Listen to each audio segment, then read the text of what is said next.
মান্না ভাইয়ের সাথে আমার কথা হয়েছে 4-5 দিন আগে। আমরা একটা শুটিং করলাম ছবির, ওইটাই শেষ দেখা। আর শনিবার রাত্রে 9টা না 10টার দিকে আমাকে হুট করে ফোন দিল মান্না ভাই। ফোন দিয়ে বলল যে পপি, আমরা বেশ কয়েকটা ছবি নতুন করে প্ল্যান করছি, কয়েকটা ছবি তোমার কাছে যাবে, তুমি একটু শিডিউলগুলো মিলাই দিও। এবং শিডিউল পারপাস কথা বলার জন্য সে ফোন করলো। কথা বলতে বলতে একটা পর্যায়ে সে আমাকে বললো যে পপি, আমরা ইন্ডাস্ট্রিতে আসলে কাজ করি, এতদিন ধরে কাজ করছি, কখনো যদি আমার কোনো ভুল হয়ে থাকে বা কষ্ট পেয়ে থাকো তাহলে মাফ করে দিও।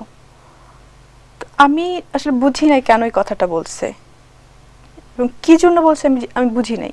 সাথে সাথে আবার আমি রিপ্লাই দিলাম যে মান্না ভাই, আমরা আসলে কাজ করি ঠিক আছে, কিন্তু এই ধরনের কথা আপনি কেন বলছেন।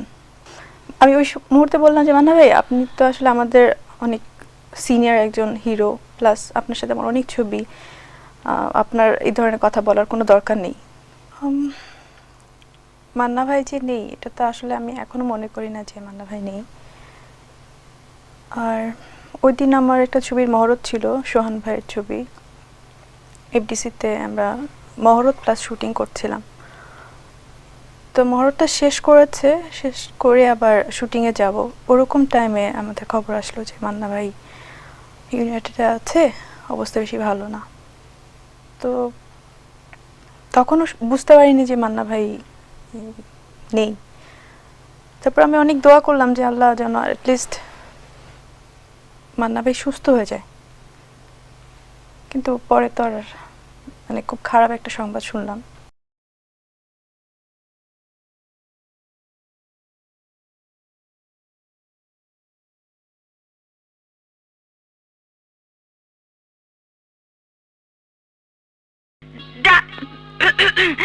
ডাক্তার কি তোমাকে না করেছে?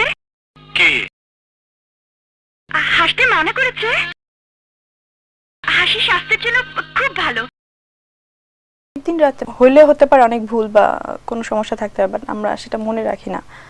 তো বলে যে ঠিক আছে, শিডিউলগুলো জাস্ট মিলাই দিও আর ভালো থেকো বলে কথাটা শেষ করে রেখে দিল। এবং পরবর্তী সকালবেলাতে শুনলাম যে